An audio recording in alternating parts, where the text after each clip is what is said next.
È destino che non ci sia che tu a condannarmi e poi a salvarmi sempre più.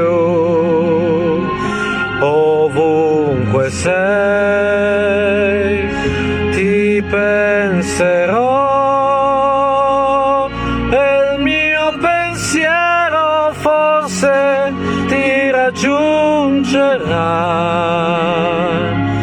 perché nessuna forza mai lo fermerà.